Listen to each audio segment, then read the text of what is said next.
The Raven by Edgar Allan Poe. Once upon a midnight dreary, while I pondered weak and weary over many a quaint and curious volume of forgotten lore, while I nodded, nearly napping, suddenly there came a tapping, as of someone gently rapping at my chamber door. "'Tis some visitor," I muttered, tapping at my chamber door. "Only this and nothing more." Ah, distinctly I remember it was in the bleak December, and each separate dying amber wrought its ghost upon the floor. Eagerly I wished the morrow, vainly I had sought to borrow from my books surcease of sorrow, sorrow for the lost Lenore, for the rare and radiant maiden whom the angels name Lenore, nameless here for evermore. And the silken, sad, uncertain rustling of each purple curtain filled me with fantastic terrors never felt before, so that now to still the beating of my heart I stood repeating, "'Tis some visitor entreating entrance at my chamber door, some late visitor entreating entrance at my chamber door.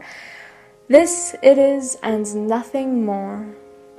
Presently my soul grew stronger, hesitating then no longer. "Sir," said I, "or madam, truly your forgiveness I implore. But the fact is I was napping, and so gently you came rapping, and so faintly you came tapping at my chamber door, that I scarce was sure I heard you. Here I opened wide the door. Darkness there and nothing more."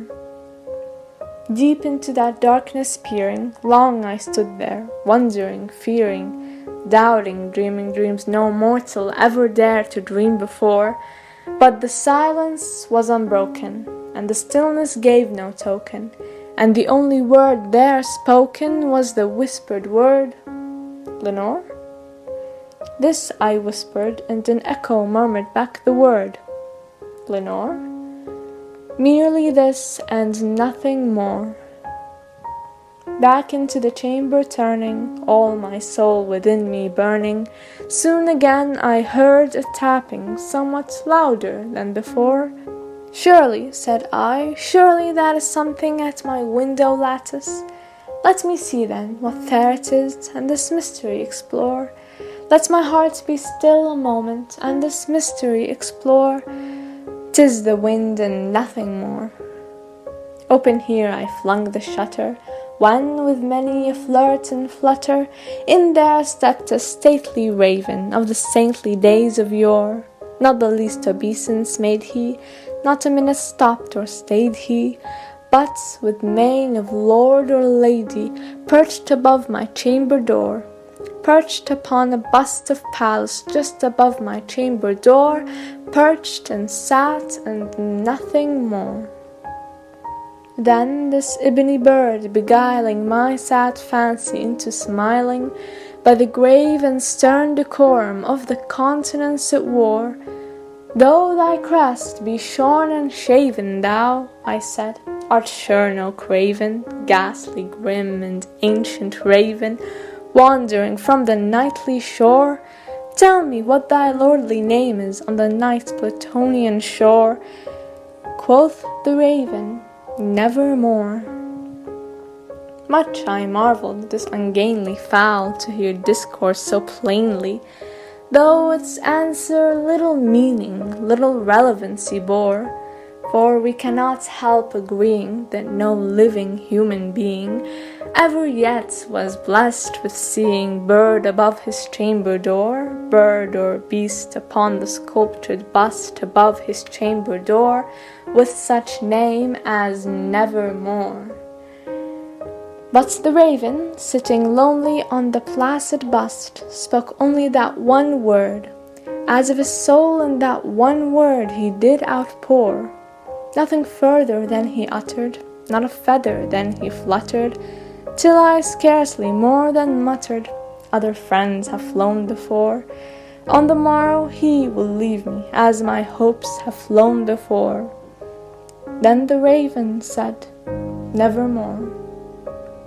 Startled at the stillness broken by reply so aptly spoken, doubtless, said I, what it utters is its only stock and store, caught from some unhappy master, whom unmerciful disaster followed fast and followed faster, till his songs one burden bore, till the dirges of his hope that melancholy burden bore of nevermore. But the raven, still beguiling all my fancy into smiling, straight I wheeled a cushioned seat in front of bird and bust and door.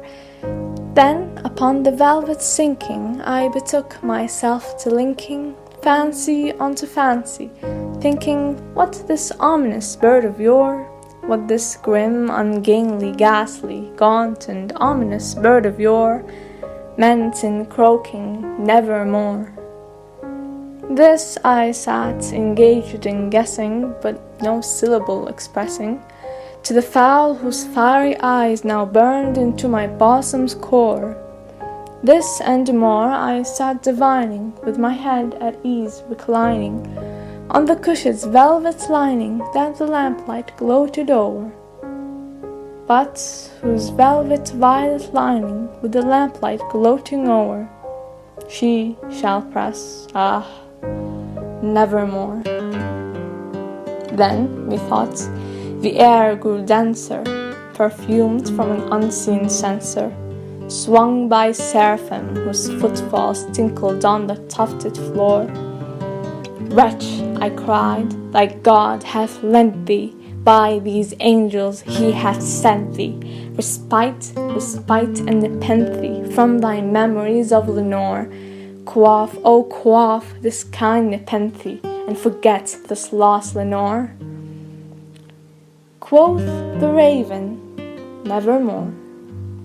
Prophet, said I, thing of evil, prophet still, if bird or devil, whether tempter sent, or whether tempest tossed thee here ashore, desolate yet all undaunted, on this desert land enchanted, on this home by horror haunted, tell me truly, I implore, is there balm in Gilead? Tell me, I implore.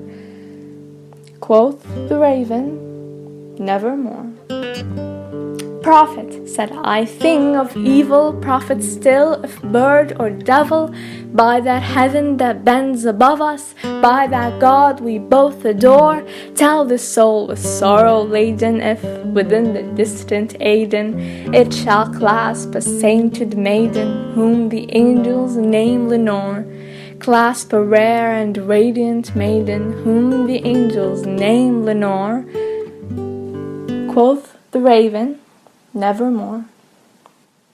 Be thou word or sign of parting, bird or fiend, I shrieked, upstarting, get thee back into the tempest and the nice Plutonian shore, leave no black plume as a token of that lie thy soul hath spoken, leave my loneliness unbroken, quit the bust above my door, take thy beak from out my heart, and take thy form from off my door. Quoth the raven, nevermore. And the raven, never flitting, still is sitting on the pallid bust of Pallas just above my chamber door, and his eyes have all the seeming of a demon's that is dreaming, and the lamplight o'er him streaming throws his shadow on the floor, and my soul from out that shadow that lies floating on the floor shall be lifted nevermore.